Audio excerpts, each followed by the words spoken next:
నమస్తే welcome to టీఎస్3 news నేను సృజన ముంబైలో ఆహార కల్తీ లేదా ఫుడ్ పాయిజనింగ్ అనుమానంతో ఒకే కుటుంబానికి చెందిన నలుగురు వ్యక్తులు మరణించడం కలకలం రేపింది.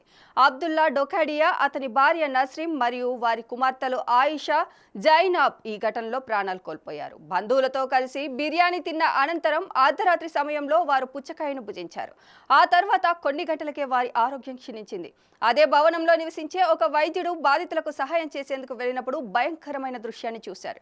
ఈ సమయంలో కుటుంబ సభ్యులంతా అపస్మారక స్థితిలో ఉన్నారని, ఒక కుమార్తె శ్వాస తీసుకోవడానికి ఇబ్బంది పడుతూ పల్స్ పడిపోయిన స్థితిలో ఉందని ఆయన తెలిపారు. సిపిఆర్ చేసినప్పటికీ ఫలితం లేకపోవడంతో ఆసుపత్రికి తరలించారు. కానీ అప్పటికే ఆమె మరణించినట్లు వైద్యులు ధృవీకరించారు. Deputy commissioner of police Praveen Munde తెలిపిన వివరాల ప్రకారం జేజే మార్గ్ పోలీస్ స్టేషన్లో అనుమానాస్పద మృతిగా కేసు నమోదైంది. ఏప్రిల్ 25న రాత్రి 10:30 గంటలకు బంధువులు వెళ్లిపోయిన తర్వాత అర్ధరాత్రి 1 గంట ప్రాంతంలో వారు పుచ్చకాయ తిన్నారని, తెల్లవారుజామున 5-6 గంటల సమయంలో వాంతులు, విరేచనాలు ప్రారంభమయ్యాయని తెలిపారు.